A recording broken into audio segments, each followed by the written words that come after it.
Muy buenas tardes, mi nombre es Mónica Dret Olivares y a continuación les voy a presentar mi demostración de la evidencia de la materia de lectura y redacción. La comunicación es el diálogo entre dos o más personas y este ha ido cambiando con el paso del tiempo.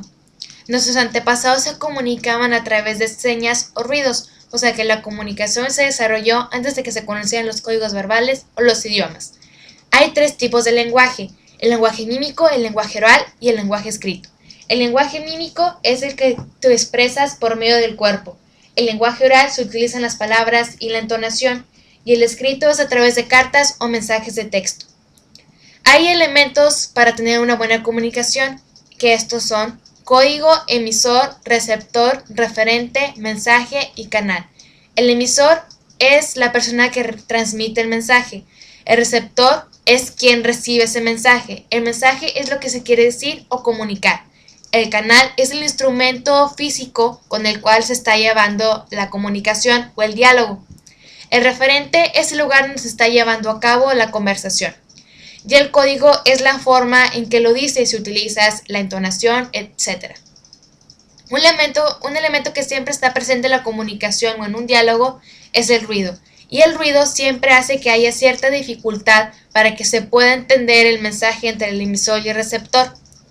Los gadgets son los aparatos electrónicos en los cuales se puede descargar cualquier aplicación en todo el mundo y sin ningún costo, como por ejemplo iPhones y BlackBerry. Los widgets son las aplicaciones o redes sociales que nos sirven para comunicarnos, por ejemplo Twitter, Facebook, entre otros. El lenguaje es la capacidad del ser humano para poder expresar sus sentimientos y pensamientos por medio de palabras.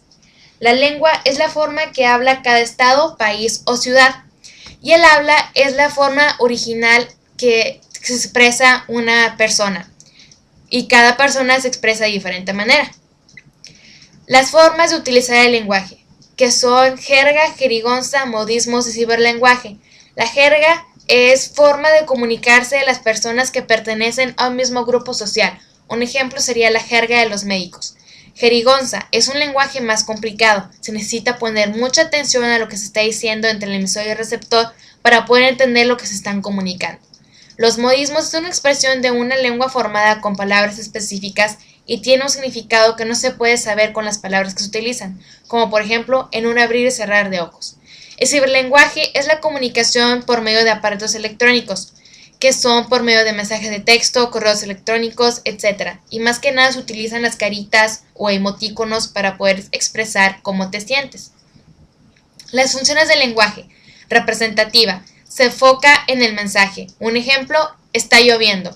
Expresiva o emotiva. Expresa lo que sientes, los sentimientos. Un ejemplo, ¡ay, qué dolor de cabeza! Apelativa o conativa. Se usa para reprimir a una persona. No lo hagas, está mal. Fática o de contacto, es para seguir la conversación con una persona, como por ejemplo, ¿y qué has hecho? Metalingüística, se cuestiona qué significa cualquier cosa, como por ejemplo, ¿qué es globalización? Y por último, poética o estética, que el propósito es mantener el mensaje, que un ejemplo sería, tus ojos son como dos luceros. Pues esto sería todo de mi demostración. Para concluir, quisiera decir que la comunicación es algo fundamental entre los seres humanos, ya que sin ella no nos podíamos expresar. Imagínense cómo sería la vida sin poder decir tu opinión, o lo que sientes, o lo que piensas. Por eso es importante conocer cualquier elemento de la comunicación para que haya un buen diálogo entre todas las personas. Muchas gracias.